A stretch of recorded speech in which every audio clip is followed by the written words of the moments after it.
Mijjaan Itoophiyaa ji'a tokko isiniif bilbilu riyaala 80 daqiiqaa 280 akkasumas intarneetii ji'a tokkodhaa geegaa 85 isiniif kennuu danda'uun isin barsiisa.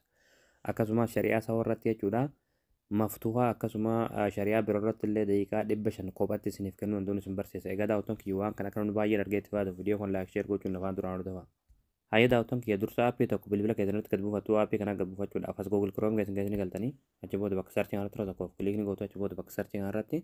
michuu joobis jettanii barreessitanii michuu joobis achi booda michuu joobis kajuu jala rasanii baasarratti tokkoof kiliikni gootu ammallee asirratti michuu joobis.com kajuu kanarratti tokkoof kiliikni gootu ammallee haala kanaan sitti fidaa asirratti ekoon sarchii irratti tokkoof kiliikni gootu bakka sarchii kanarratti qubee kaa barreessitanii achi booda sarchii fuulduraan kiliik gootu sarchii gootu achi booda haala kanaan suuraa kana sanii fidaa suuraa kanarratti tokkoof kiliikni gootu achi booda aappii gad buufachuudhaaf sirra loltaa deemtu loltaa deemtu manumaati achi booda dhumarratti qalama diimaadhaan kan barraa'e aappii as tuqaa buufadhaa akka jalatti daawulood kan turte daawulood kan tutaniiti aappii kan lolta keessanitti gad buufattu hayya daawwattan kiyya aappii gad buufatanii yeroo galtan aappii lakkoofsa bilbilaa sawaa keessanitti guuttanii bantanii achi booda kan haala kanaan isinii banama achi booda jalatti mana juurlaan kan jedhamu tokkoof kiliikni gootu achi booda ammallee asirratti sabskiripshin kan jedhamu tokkoof kiliikni gootu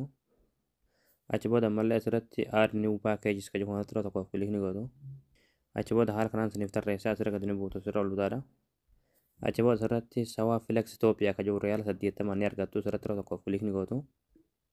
achi booda kan haala kanaan isiniif jechuudha akkuma asirratti argaa jirtan daqiiqaa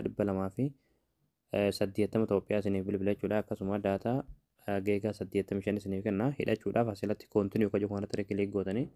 alaaxul hidhachuu dandeessanii jechuudha jecha tokko.